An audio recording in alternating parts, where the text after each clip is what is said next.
Your new service channel, Margo TV Philippines, live.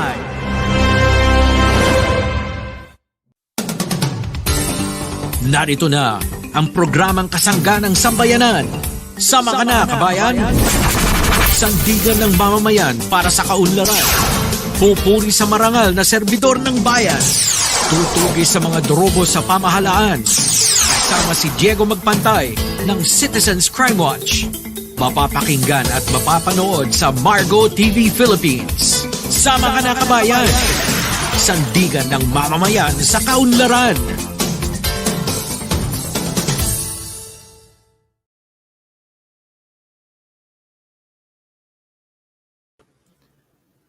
Magandang hapon po mga kaibigan, maupay na kulop at maayong adlaw sa inyo pong lahat. Yung po mga kababayan natin diyan po sa may bahagi ng Mindanao. Kumusta po kayo? Welcome po sa ating programa. Ngayon po panghapong edisyon ng ating programa. Sama ka na, kabayan. Ito po ang inyong lingkod, Jigs Magpantay. Muli po sumasahing papuwid tayo ngayon pong hapon at tayo po ay tatalakay sa mga importanteng impormasyon, mga bagay-bagay na nangyari ngayon pong araw na ito at kahapon. Pag-usapan po natin yan dito po sa ating programa at huwag niyo pong kalilimutan na i-share, i-like at i-subscribe po ang ating programa. Sama ka na, kabayan, dito po sa Margo TV Philippines at kami po ay napapanood at inyo napapakinggan sa ating Facebook page at YouTube channel.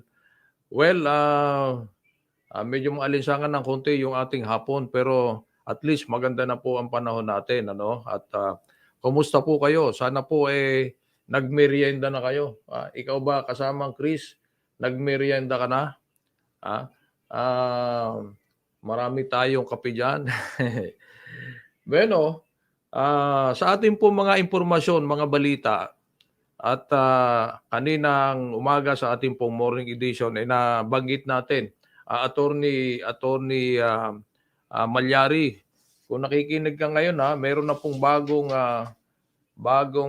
pinuno o chairman ang National Commission on Indigenous People at kahapon nga ay itinalaga ni Pangulong BBM ang bagong chairman ng NCIP sa katauhan po ni Jennifer Pia Las. Las ang apelyido. Sana hindi yung tapos na, Las. Si Chairman Las ay nagtrabaho po bilang Ethnographic Commissioner para po sa Central Mindanao ng NCIP. At siya ang kapalit ni Allen Capuyan na naging NCIP chairman mula po 2019. Alam niyo po itong NCIP, isa po ito sa mga ahensya ng ating pamahalaan na siguro kinakailangan magkaroon ng magkaroon din ng konting overhauling sa kanila pong organisasyon. Alam niyo ang NCIP diyan po sa Region 3. Partikular diyan po sa may Pampanga at Karatig lugar na napakarami po natin mga NCIP diyan. Yung ating mga indigenous people na nagkaroon po ng mga problema pagkat yung kanilang lupain na ibinigay sa kanila ng ating gobyerno mukhang natapisan pagkat itong itong Clark Development Authority umadyas po ng umadyas papunta doon sa kanilang sakop na lugar at kung ano pa mga problema. Kaya ito pong ating chairman o kaya direktor ng NCIP diyan po sa Region 3, ang dami ng kaso at siyempre kadamay dito yung pong pinalitan ni Chairman Las na si Allen Capuyan pagkat ang nakikita po ng mga indigenous people natin diyan mukhang hindi yung interest nila ang tinitingnan po nito mga namamahala ng NCIP. Matagal na po at tayo ibinigyan ng kopya ng mga asunto na sinampa po laban dito sa mga opisyal ng NCIP. Sana matapos na po ito at ibigay na po natin yung para sa kanila. Huwag na po nating pigilan at huwag na nating haluan po ng ibang interes, yung personal interest at dapat yung interest po ng ating mga indigenous people. Ano, yung ating mga Aita, kunyari, sila naman talagang mga nauna sa atin diyan sa kabukidan na yan, bakit nga naman hindi yung kanilang karapatan, hindi yung kanilang interes ang ating pong tinitingnan, ano? Although, ah, napakarami ng kasong naisampa, lalo na po ito si Attorney Malyari, isinampa po ni Attorney Malyari ang mga reklamo sapagkat siya po ang abogado nitong mga IP natin diyan po sa may sakop na lugar po ng Pampanga at Tarlac. Ano, napakarami na pong kaso na isinampa. Ngayon, hindi naman ma-withdraw nung pinakapinuno ng isang organisasyon diyan ng IP pagkat hindi naman pwede na basta i-withdraw ang kaso. Nabigyan mo ng pabor itong pinuno ng isang grupo diyan ng IP, ipapa-withdraw mo na.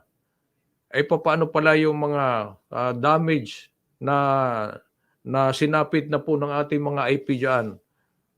So sana sa liderato po ni Chairman Jennifer Pia Las, matingnan niya po itong problema ng ating po mga IP, ang kanila pong mga suliranin diyan, ano?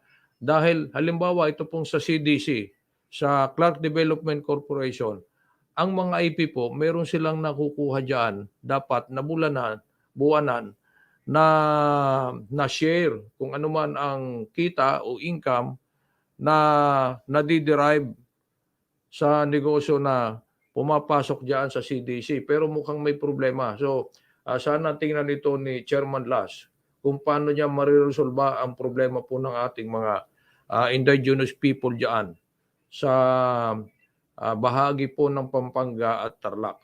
Ano? So, umaasa po si Attorney Malyari na mabibigyang pansin yung kanila pong mga hinaing. Bueno, good luck na lang po kay Chairman Las. At hindi natin alam kung saan po inilipat si Chairman Kapuyan, kung ito ay mamamahinga na sa trabaho sa gobyerno, babalik sa pribado o siya ay inilipat po kung saan lugar. Patuloy po tayo sa ating pong programa at pag upo pala kasamang Chris ni General Rodrigo Maranan bilang bagong pinuno o direktor ng Quezon City Police District, kaagad niyang sinibak, kaagad niya pong sinibak sa pwesto ang 6 na PNP personnel na nagresponde po sa yung nangyaring road rage, na kinasasangkutan po ni Wilfredo Gonzales. Napaka-controversial na issue po ito, samantalang nag-ugat lang naman ito sa pananapok at pambubunot ng baril nito pong si Wilfredo Gonzales doon sa isang siklista. Pero hanggang sa Kongreso, hanggang sa Senado ay talagang nahalukay dahil po dito sa isyong ito. Pero napakarami po mga issue na mas malala pa po. Ito binunutan lang ng baril. Ito sinapok ito. Sinapok nito yung isang siklista. Napakalaki na pong issue. Pero tandaan niyo meron tayo dito mga binabanggit na pinatay, binaril. Hindi man lang nabigyan ng ganung pansin, walang ganong pagbibigay ng aksyon ng ating pong pamahalaan. Bakit ito nanapok at nanutok, napakahaba pating issue. Parang hindi po sila nagsasawa sa issue kay Wilfredo Gonzales.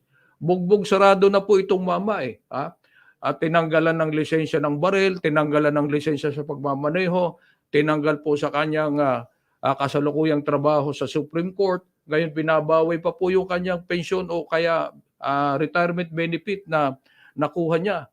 So, bugbog sarado na po ito. Pati sa Kongreso, nung magkaroon po ng hearing sa Kongreso in aid of legislation, bugbog sarado po itong mama na ito. Sa Senado pa, ganun din po. Ano? Pero napakarami po mga problema, mga klase po ng krimen dito po sa ating kapalibutan na bakit hindi nabibigyan po ng ganitong atensyon. Sinapok lang at sabagay, grabe naman kasi yung sapukin mo yung siklista at takasahan mo ng baril. Grabe talaga. Pero siguro nakakaano na, nakakainis ng nakakainis ng pag-usapan sana ito pong isyung ito kay Wilfredo Gonzales. Pagkat bugbog sarado na yung mama at sobra-sobra na rin po ang naibigay na penalty. Sampahan nyo na lang ng kaso at nang matapos na. Ngayon, yung pong 6 na pulis na nagresponde at ano po nitong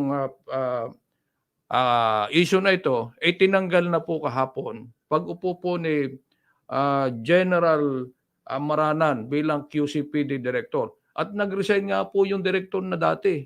Di ba? Yung dating director nag-resign na dahil po dito sa issue na ito. So, kabit-kabit na po at napakaraming mga sumasakay. Napakarami po ng mga sumasakay sa isyong ito. Makikita ninyo po sa internet, iba-iba ng position si Gonzales, nasa loob ng isang restaurant, nasa kung ano-ano mga ginagawa po sa kanya. Talagang bugbog sarado po yung mama, sabagay, mali talaga yung kanyang ginawa at dapat lang talaga sampahan ng kaso, pero mukhang labis-labis na po ang atensyon na ibibigay po dito sa mamang ito. So siguro tayo sa natin, sa programa natin dito po sa Margo TV, baka hintong ko na rin po itong mga balita na didinig natin tungkol kay Wilfredo Gonzales. Ewan ko. O sige, bahala kayo. Bueno, mga kaibigan, patuloy po tayo sa ating programa. Yung nangyari po dyan sa Lumban, uulitin ko sa Lumban, Laguna. Hindi pa po lumalabas yung warrant of arrest. Yung anak ni Kapitan na security guard na binaril po yung isang ang sabi nagnanakaw ng kable, pero nangunguha lang pala ng tawag dito yung gulay. At alamin po natin, patuloy nating ipapollow up kung ano po ang development diyan, kung ano po ang progress po nung isinampang kaso sa anak ni Kapitan. Mag-i-eleksyon pati. Okay. Sa iba pa po nating mga impormasyon, mga kasandigan, dito muna tayo sa sports. Balitang sports muna tayo. Ang weightlifting star na si Hidilyn Diaz, inyo po matatandaan, ito po nga babaeng weightlifter, at si pole vault ace na si AJ Obiena.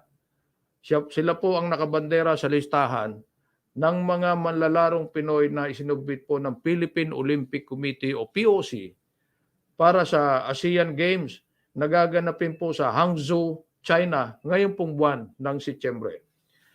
Isa po sa 4 na Pilipinong gold medalist noong pong 2018 edition. Ito pong si Hidilyn Diaz. Matatanda ninyo nung manalo po ng gold si Hidilyn Diaz, binigyan po ng premium house inlet yata yun at isang sasakyan mula po sa mga nagmagandang loob at natuwa po sa kanya. So, siya po ay nakikita na magkakaroon po ng straight ASEAN title kung siya po ang nangunguna sa formidable weightlifting team. Kasama niya po ang parehong Olympian na sila Elrin Ando at ASEAN champion Vanessa Sarno. Yan po ang mga kasama niya. At si Diaz ay makikikompete, makikipaglaban po siya, makikipagtagisan ng lakas sa women's 64 kilogram. 64 kilogram ang kanya pong lalabanan. Samantalang si Ando at Sarno na pareho pong mula sa record-breaking performance doon po sa South Asian Games noong Mayo, ay makikipagtagisan sa women's 59 kilogram at 76 kilogram. Okay, so good luck po dito sa ating mga manlalaro. Samantalang ito naman po si Obiena at ay nakikita pong makakadagdag po sa ASEAN Crown o madadagdagan yung kanyang ASEAN Crown sa kanyang mga koleksyon na silver at bronze medal sa World Athletics Competition. Ayan, so yan po ang ating balita sa sa sports, At good luck na lang po kay Hidelin Diaz at sa kanyang mga kasamahan. Bueno, patuloy pa rin po tayo sa ating programa. Yung mga nag-celebrate ng birthday, hindi ko nabati kanina. Happy birthday puli sa inyo. At si Roland Hota, ang ating kaibigan, nag-celebrate ng birthday. At si Bert, si Bert ng Sorsogon, yung ating kaibigan diyan sa Sorsogon, nag-celebrate ng kanyang birthday. So, sa iba pa po nating mga impormasyon, iba pa po nating mga balita po ngayong hapon na ito, ang issue po sa Philippine National Police na alam nyo dito sa PNP, merong merong ngayon lang ito nasilip. Merong pong problema pala pagdating po sa pagtataas ng ranggo ng ilang mga opisyal dito po sa PNP. Sa kabila daw po ng warning na ibinigay ni Finance Secretary Benjamin Diokno ng Finance Department, ay mali daw po ito na ginagawa ng Philippine National Police kung wala pong approval ang National Police Commission. Ano po ibig sabihin? May mga illegal na pagtataas ng ranggo ang Philippine National Police, yan po ang binibigyan ng emphasis ni Secretary Diokno. Sa kanya pong sulat, sa dating Undersecretary Ferdinand Cui, acting head ng Presidential Management Staff, sinabi po nito na ang PNP ay dapat munang kumuha ng rekomendasyon sa National Police Commission o NAPOLCOM bago pa ito makapagtaas ng ranggo ng isang police official. Ano po ang ibig sabihin? Ang ginawa umano po ng PNP ay parang pagbabaliwala o pagbabasura sa Republic Act 6975 na nagsasabing 3 lamang ang Deputy Director General na ranggo. So balit sa proposal po ng PNP, ito po ay ginawang 7. So may problema talaga. Ibig sabihin, kinakailangan muna baguhin mo yung batas. Baguhin mo muna yung Republic Act 6975 bago mo ito magawa. Sa PNP personnel structure, mayroon pong 3 deputy director general ang nakalagay po sa batas. So balit sa proposal po ng PNP, ito po ay ginawang 7 na. 7. Bakit po 7? Sapagkat may ibang mga police officials na may kaparehong mga ranggo at ang mga ito ay nakadestino sa Area Police Command bilang mga hepe o kaya direktor. Ang kanila pong sweldo ay siyempre kapareho din po ng nakaupong 3 Deputy Director General pagkat pare-pareho sila ng ranggo. So, ang nasa batas 3 lang pero ngayon po 7 na. Pagkat yung nakaupo pong mga Lieutenant General 3 na po sa sa headquarters ng PNP sa Campo Crame. Pero meron pa pong area commander, Meron pang 3 area commander for Luzon, area commander for Visayas at area commander for Mindanao. Yan po naandiran niya po yung mga regional director sa mga rehiyon. Sa mga rehiyon po ng ating bansa. So yun ang kanilang naandiran. Bakit ginawa nila ito? Siyempre, para mas madali po ang tinatawag na chain of command. So 3 lang ang kausap po ng Chief PNP. hindi na po yung bawat regional director ng mga rehiyon. Wala naman pong problema kung mag-assign ng area commander. Kaya lamang, ang ranggo po ang pinag-uusapan diyan. Kung kapareho sila ng ranggo, di sobra na po yung Deputy Director General na ranggo. Dapat daw, 3 lamang. So ito po ang kino-question ngayon ni Secretary Jokno ng Department of Finance. So ewan ko kung ano po ang gagawin ng PNP diyan pagkat ano kaya yung mga nangyayari? Alam niyo sa PNP meron pa yung mga hindi pa naman nagre-retiro pero inaalisan po ng posisyon. Ang ibig sabihin, sila ay napupunta doon sa holding center, sa PNP holding center at wala silang ginagawa doon, naghihintay na lang ng retirement. Pero ang ranggo nila, yun din. Pero sayang naman, sayang po ang serbisyo nila, sayang din kung wala namang ginagawa pagkat floating, ang tawag diyan floating walang ginagawa, floating. Pero tuloy-tuloy ang sweldo.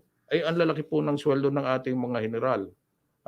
So ito pong issue na to, ito po ang ni-raise ni Secretary Jokno na bakit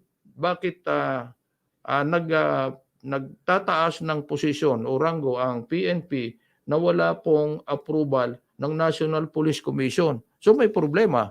May problema po ang PNP kung ganito. At kung malinaw pong sinasabi sa batas na 3 lamang ang dapat na may ranggong Deputy Director General na ang equivalent po niyan ay Lieutenant General, di may violasyon po sa ating batas, sa ating Republic Act 6975. O kaya even doon po sa Republic Act 8551. Ito po ang sinusunod ng ating kapulisan, even sa mga pag-a-assign po ng mga chief of police. Halimbawa, sa isang munisipyo, ang ginagawa po ng PNP, hindi pwedeng kung sinong gusto mong ilagay dyan, pwede na. Pagkat base po sa batas, kinakailangang mag-submit po ang PNP leadership ng 5 mga recommendations, 5 mga pangalan po yan. 5 mga pangalan ng PNP officer na pagpipilian po ng chief executive, local chief executive. Kunyari yung mayor. Sa 5 rekomendasyon, pipili po dyan ang mayor kung sino ang kanyang napupusuan. 5 po yan kung sa mga munisipyo. At kung sino po ang piliin dyan ng mayor, yan na po ang i-appoint o i-assign ng PNP batay po sa batas. Ngayon, sa mga probinsya po, sa mga probinsya, ang kinakailangan po ay 3 mga pangalan. At yan pong 3 mga pangalan na yan, diyan naman pipili yung ating mga provincial governor. Ganyan po sila Ang sistema po ng pag-designate o pag-a-assign ng isang police official sa isa pong lugar.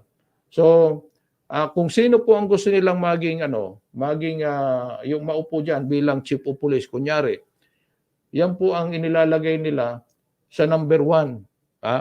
At bahala na mayor kung piliin siya. Kung ang piliin ay yung number 3, ay yung number 5, so bahala po diyan ang mayor. Pero nagpapakiusapan yan kung minsan nagpapakiusapan, pwede ba mista? Pwede ba bro? Ako na muna.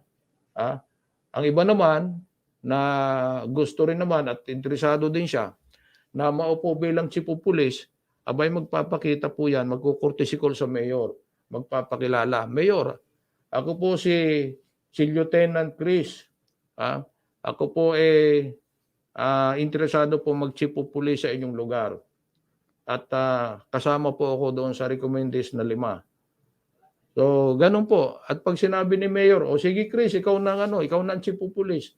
So, gagawa po siya ng sagot sa PNP na ang napili niya si Chris. So, ganyan po ang proseso Pero iba po yung sitwasyon na maglalagay muna ng OIC. Halimbawa, na-relieve po yung chief of police. Maglalagay muna ng OIC. Wala pang kailangang approval ng alkalde o kaya ng chief executive pagkat yun naman OIC lamang. Pag sinabing OIC, pwede siyang mapalitan anytime at may papasok na bago base sa mapipili ng isang chief executive, pati po sa mga probinsya. Ano? Ang iba naman yung sa region. Siyempre, pag sa mga regional commander, regional director, namimili na po dyan ang Pangulo kung sino po ang gusto niya at batay din yan sa rekomendasyon naman ng National Police Commission. So yan po ang yan po ang proseso. Pero sa mga pinakamataas pong ranggo ng PNP, lalo yung mga Deputy Director General, tatlo lamang po ang sinasabi sa batas. Pero ngayon, medyo sobra na raw yung mga nakaupo na may kaparehong ranggo. So tingnan po natin kung ano po ang gagawin ng PNP. Yan po sa issue na yan na iniraise po ng ating secretary po ng Department of Finance. May mga istasyon po tayo ng pulis, halimbawa isang sa probinsya. Alam nyo ba na sa Republic Act 6975, may mga probinsya na ang dapat palang ranggong nakaupo dyan, General, Brigadier General, hindi po full-fledged colonel. Meron palang ganun eh. Depende po sa klasifikasyon ng isang lugar na ang dapat na uupo ay Brigadier General.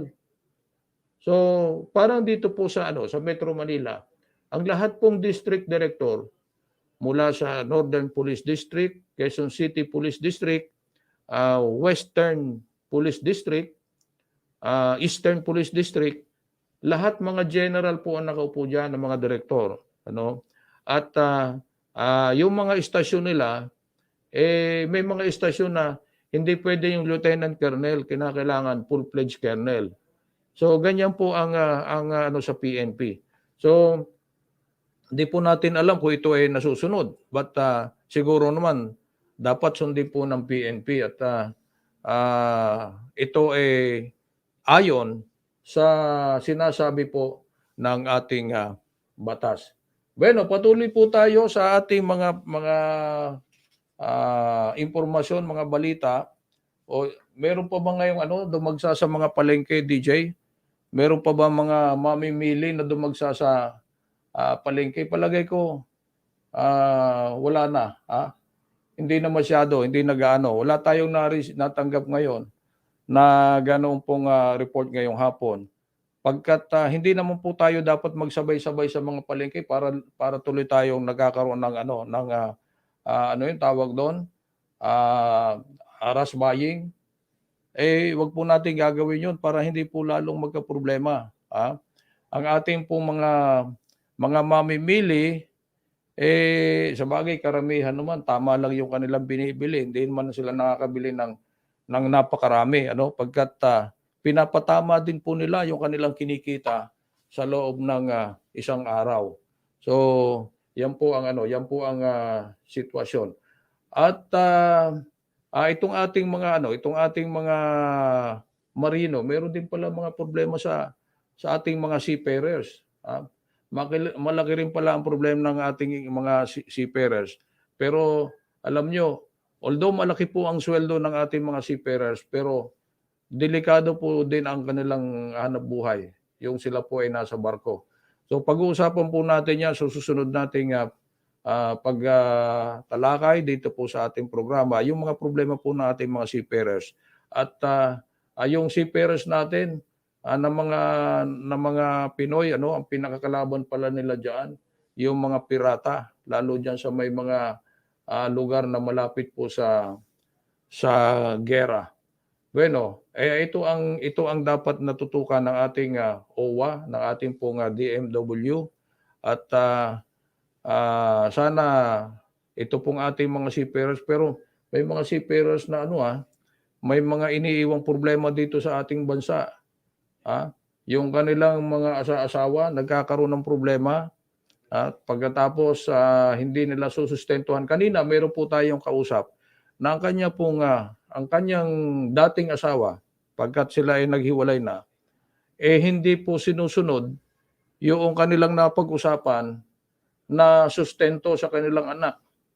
Ang napag-usapan nila, kung nasa barko, nakasakay sa barko, $1,000 ang dapat na isustento. Pag hindi naman siya nakasampa, parang nasa kalahati lang yata. Pero ang aktual na nangyayari, nasa 20,000 lang kada buwan. So ito ay may problema. Titingnan natin kung paano natin susolusyonan ang mga ganyan pong problema ng ating pong mga seafarers na maliban po sa mga ganyang problema, mayroon pa pong iba dito sa mga recruitment agency naman na kanila pong kakontrata. Bueno, wala na po tayong oras at tayo po ay temporaryo magpapaalam sa ating pong programa dito sa ating afternoon edition ng programang Sama Ka Na Kabayan. Tayo po ay babalik bukas sa ating pong morning edition naman ng programa.